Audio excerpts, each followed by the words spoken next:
नमस्कार, दुनिया आज तक में आपका स्वागत है। मैं हूं आपके साथ चित्रा त्रिपाठी। दुनिया आज तक में हम आपको दिखाएंगे दुनिया की ताजा तरीन खबरें, लेकिन पहले नजर दुनिया टॉप 10 पर। अमेरिकी राष्ट्रपति डोनाल्ड ट्रंप ने कहा है कि नवंबर में होने वाले राष्ट्रपति चुनाव के लिए खतरा बनने वाले देशों पर अमेरिकी प्रशासन नजर रख रहा है।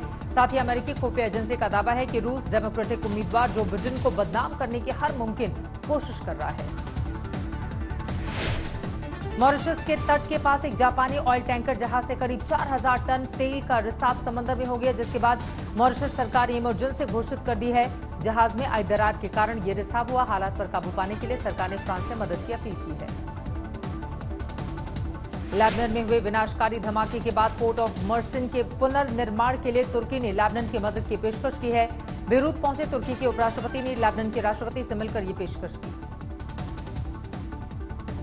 इटली के पीएम ने पर्यटन क्षेत्र को खोलते हुए 15 अगस्त से क्रूज शिप के संचालन को अनुमति दे दी है। इटली में दोबारा बढ़ते कोरोना के मामलों के बीच यह फैसला लिया गया है। बीते दिन यहां कोरोना के 552 नए संक्रमित मिले थे।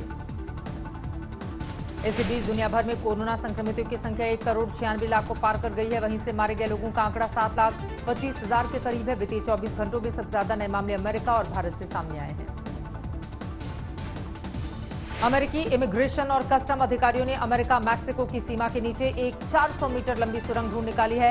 एरिजोना के रेगिस्तान में स्थित इस सुरंग से ड्रग और मानव तस्करी की जाती थी।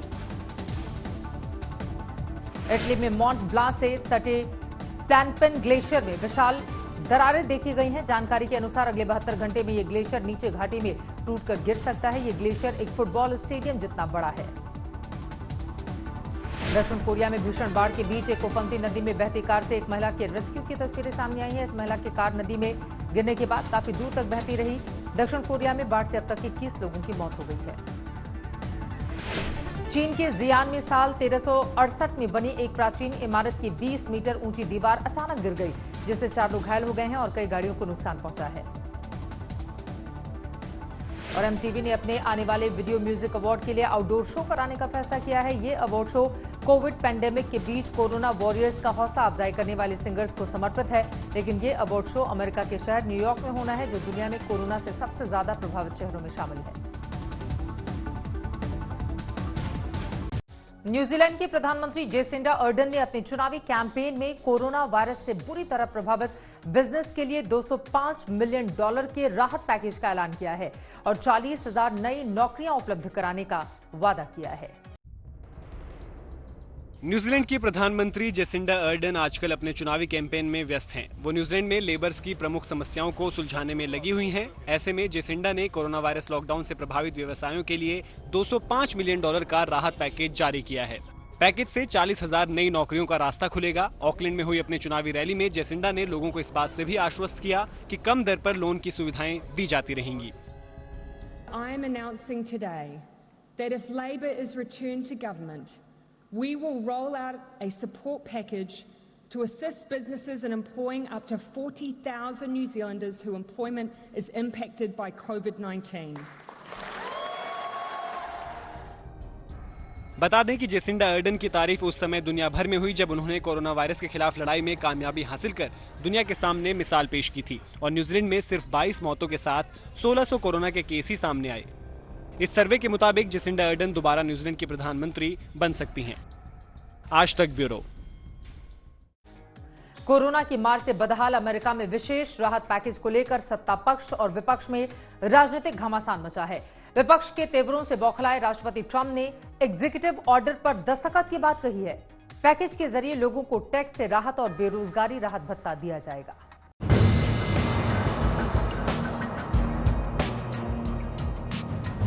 वैश्विक महामारी बन चुके कोरोना वायरस ने अमेरिका में बड़े पैमाने पर तबाही मचाई है। यहाँ न सिर्फ लोगों की बड़े पैमाने पर जानें गई हैं, बल्कि अर्थव्यवस्था को भी भारी नुकसान हुआ। कोरोना महामारी की वजह से अमेरिकी अर्थव्यवस्था को अरबों डॉलर का नुकसान हुआ है। साथ ही करीब 4 करोड़ लोगों की नौकरियां चली गईं। अब अमेरिकी अर्थव्यवस्था को बचाने के लिए राष्ट्रपति डोनाल्ड ट्रंप बड़ा कदम उठाने जा रहे हैं। राष्ट्रपति ट्रंप का कहना है कि कोरोना महामारी के कारण पैदा हुए आर्थिक संकट से लड़ने के लिए वो विशेष राहत पैकेज से जुड़े एग्जीक्यूटिव ऑर्डर पर दस्तखत करेंगे। इस पैकेज के जरिए लोगों को टैक्स में राहत और बेरोजगारी राहत पैकेज दिया जा सकेगा। इस विशेष राहत पैकेज को लेकर अमेरिकी कांग्रेस के नेताओं की शुक्रवार को बैठक भी हुई। जो कि बेनतीजा रही। जिसके बाद ट्रंप ने कहा कि उन्हें उम्मीद है कि अगले सप्ताह के आखिर तक वो इससे जुड़े ऑर्डर पर दस्तखत कर सकेंगे। हालांकि ट्रंप ने यह भी कहा कि इस पैकेज पर वो विपक्षी डेमोक्रेटिक पार्टी के नेताओं के साथ बातचीत को आगे बढ़ाने के लिए तैयार हैं, बशर्ते विपक्षी नेता अपना एजेंडा बीच में न लाएं। वहीं शुक्रवार को ही बातचीत बेनतीजा रहने के बाद डेमोक्रेटिक पार्टी के नेताओं ने आरोप लगाया कि ट्रंप प्रशासन बातचीत के लिए आगे नहीं आ रहा। कोरोना संकट के कारण अमेरिका में बेरोजगारी दर बढ़कर 10.2% तक हो गई है, जो साल 2008 के आर्थिक संकट के बाद से सबसे ज्यादा है। साथ ही अर्थव्यवस्था को भी भारी नुकसान हुआ है, जिसके बाद राष्ट्रपति ट्रंप अमेरिकी अर्थव्यवस्था को बचाने के लिए भारी भरकम पैकेज देना चाहते हैं। आज तक ब्यूरो। अमेरिका में कोरोना संक्रमितों की तादाद 50 लाख को पार कर गई है। महामारी से अमेरिका में अब तक 1,64,000 से ज्यादा लोगों की मौत भी हो चुकी है।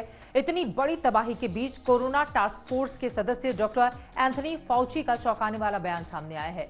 डॉक्टर फाउची का कहना है कि वैक्सीन संक्रमित होने के खतरे को 50 या 60% तक ही रोक सकती है। चीन के वुहान से शुरू हुए कोरोना वायरस ने दुनिया की इकलौती महाशक्ति अमेरिका को बेदम कर दिया है। यहाँ कोरोना वायरस से निपटने की लाख कोशिशों के बावजूद तबाही थमने का नाम नहीं ले रही। एक तरफ जहाँ मौत का सिलसिला थमने का नाम नहीं ले रहा, वहीं इस देश में हर रोज अभी भी हजारों लोग कोरोना की चपेट में आते जा रहे हैं। वैश्विक महामारी बन चुके इस वायरस से अमेरिका में अब तक 1,64,000 से ज्यादा लोगों की मौत हुई है, जबकि 51 लाख लोग संक्रमित हैं। अमेरिका में हो रही इस तबाही के बीच व्हाइट हाउस में कोरोना वायरस टास्क फोर्स के सदस्य डॉक्टर एंथनी फाउची ने चौंकाने वाला बयान दिया है। डॉक्टर फाउची का कहना है कि कोरोना वैक्सीन संक्रमित होने के खतरे को सिर्फ 50 या 60% तक ही रोक सकती है। इसका मतलब ये हुआ कि सार्वजनिक स्वास्थ्य के उपायों की जरूरत तब भी बनी रहेगी, यानी कोरोना वैक्सीन आने के बाद भी लॉकडाउन और सोशल डिस्टेंसिंग से छुटकारा नहीं मिलेगा। साथ ही डॉक्टर एंथनी फाउची ने कहा कि अभी तक ये पता नहीं कि कोरोना वैक्सीन कितनी प्रभावी होगी। इससे एक दिन पहले डॉक्टर फाउची ने कहा था कि उन्हें धमकियां दी जा रही हैं और उनकी बेटियों को परेशान किया जा रहा है, क्योंकि उन्होंने अमेरिका में कोरोना वायरस से निपटने के लिए क्या किया जा रहा है उस पर सार्वजनिक रूप से अपनी बात रखी है। आज तक ब्यूरो।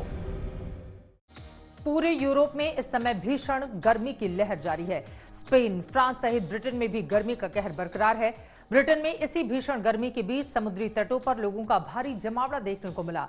ब्रिटेन के ब्राइटन में कुछ लोग तट के किनारे समंदर की लहरों में मस्ती करते दिखे, तो कई वाटर स्पोर्ट्स का लुत्फ उठाते नजर आए। रिपोर्ट के अनुसार ब्रिटेन में गर्मी ने 17 साल का रिकॉर्ड तोड़ दिया है। राजधानी लंदन में तापमान 36 डिग्री सेल्सियस से ज्यादा दर्ज किया गया है। ऐसे में लोग गर्मी से निजात पाने की कोशिश में लगे हुए हैं। इसी के साथ दुनिया आज तक में बस इतना ही, लेकिन हर बड़ी खबर के लिए आप देखते रहिए आज तक।